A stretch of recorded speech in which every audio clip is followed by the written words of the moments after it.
नमस्ते सभी को, मैं हूँ सृष्टि और आज हम भगवद गीता चैप्टर 4 के 4th श्लोक में आ गए हैं। रोज की तरह पहले मैं संस्कृत में श्लोक को पढ़ूंगी, उसके इंग्लिश ट्रांसलेशन को देखेंगे और मीनिंग को समझेंगे। तो चलिए शुरू करते हैं।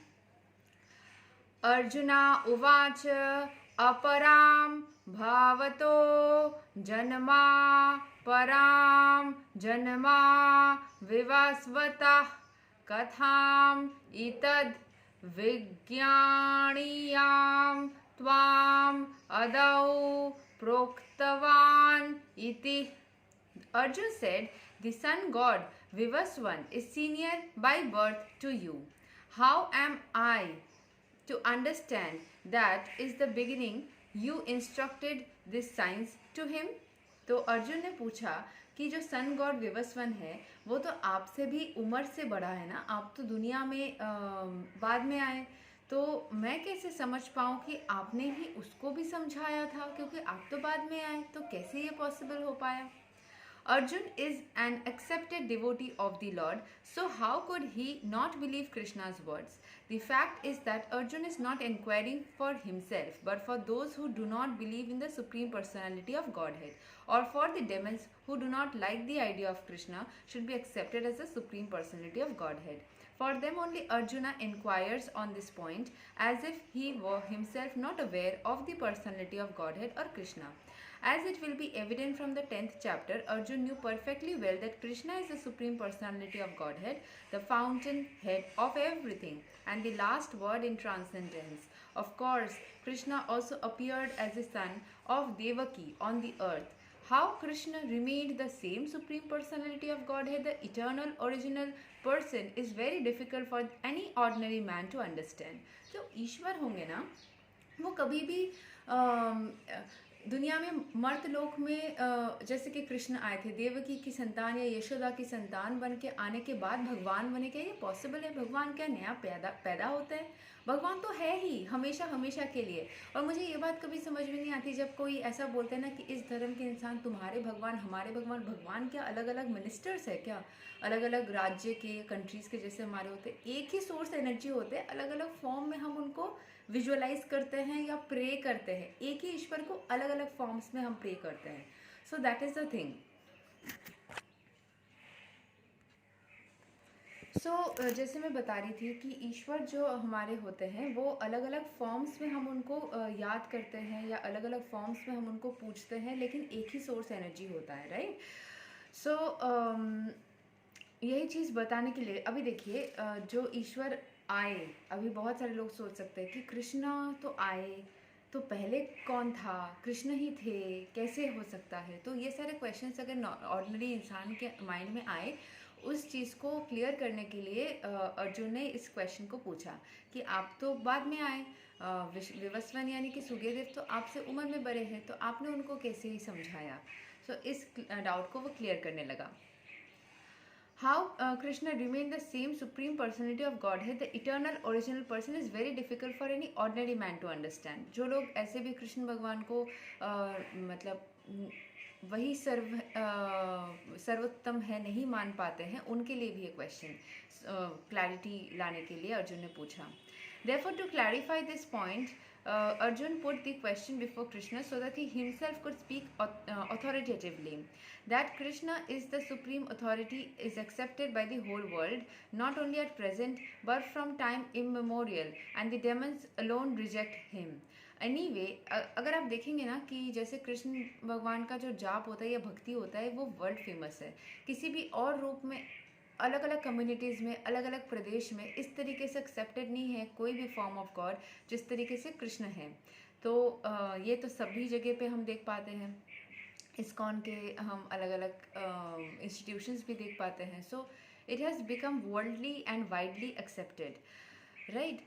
Anyway, since Krishna is the authority accepted by all, Arjun put this question before him in order that Krishna would describe himself without being depicted by the demons who always try to distort him in a way understandable to the demons and their followers.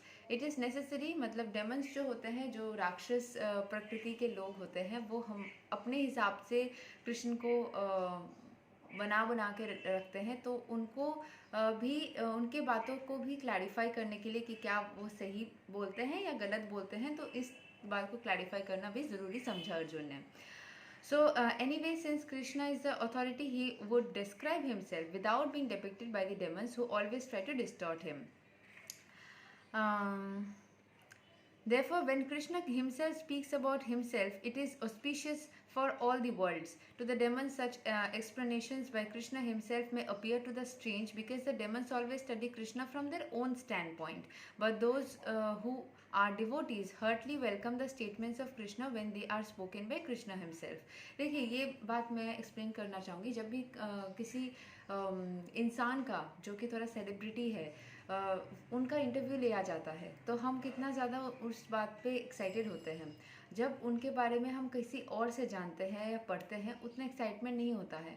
लेकिन जब हम उनके मुंह से सुनते हैं कि उन्होंने ज़िंदगी में क्या क्या अचीव किया, किस तरीके से किया, उनके पर्सनल लाइफ या उनके प्रोफेशनल लाइफ या उनके गोल्स एस्पिरेशंस, जब उनका कोई पर्सनल इंटरव्यू होता है तो हमें कितना अच्छा लगता है. तो ये भी तो अर्जुन के साथ में एक पर्सनल इंटरव्यू जैसा सेशन चल रहा था ना कृष्ण भगवान का. तो उनके मुंह से अगर उनके बारे में पता चले, वो खुद बोले कि मैंने ये किया है, मैं ऐसा हूँ, मैं वैसा हूँ, तो वो सुनने में बहुत ज़्यादा क्लैरिटी भी मिलता है एंड वो एक्साइटिंग भी लगता है. ओके.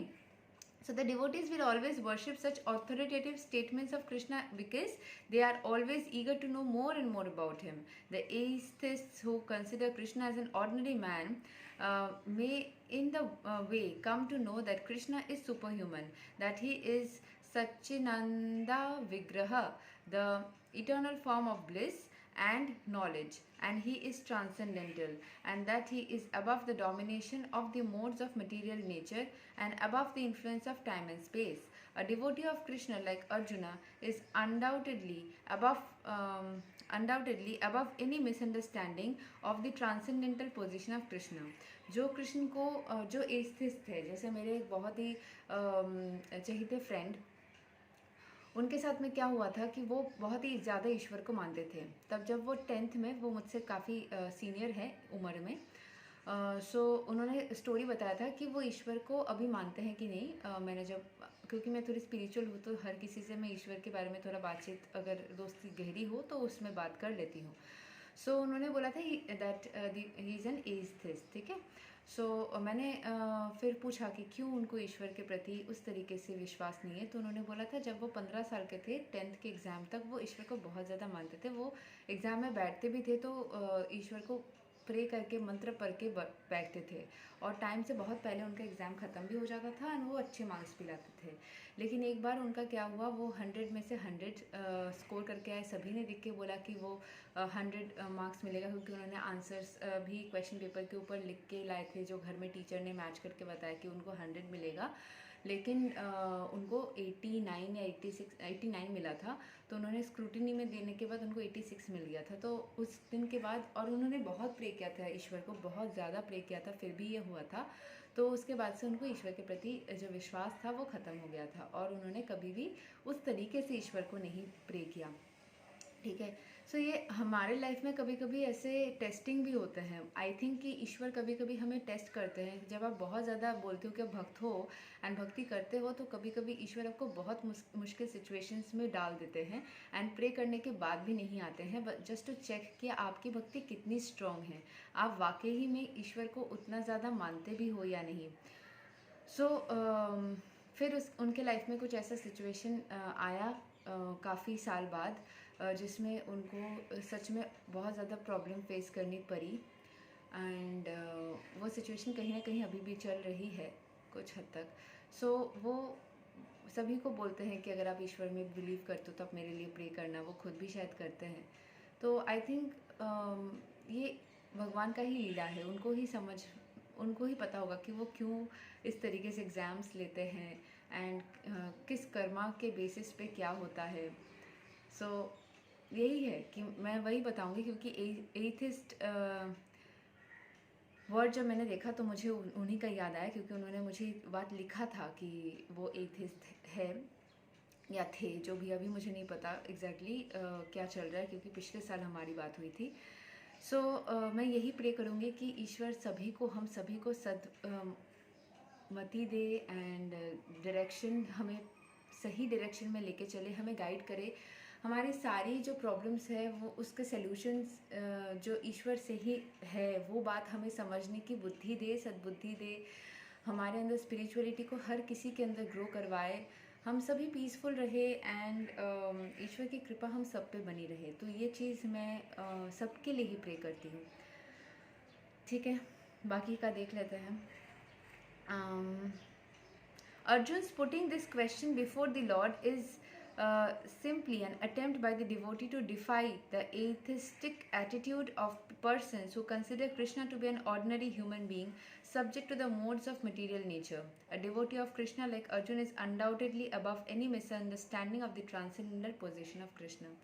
सो अर्जुन ने ये क्वेश्चन इसीलिए पूछा, अगले श्लोक में भगवान बताएंगे कि वो कौन है, किस तरीके से है, एंड डिटेल में बताएंगे। थर्ड श्लोक में हमने देखा कि फोर्थ श्लोक में हमने देखा कि अर्जुन ने पूछा भगवान को कि आप कैसे पॉसिबल है कि आप सन गॉड से उम्र में छोटे हैं लेकिन आपने उनको बताया है। अगले वीडियो में फिफ्थ श्लोक को हम कवर करने वाले हैं। तब तक के लिए हरे कृष्णा।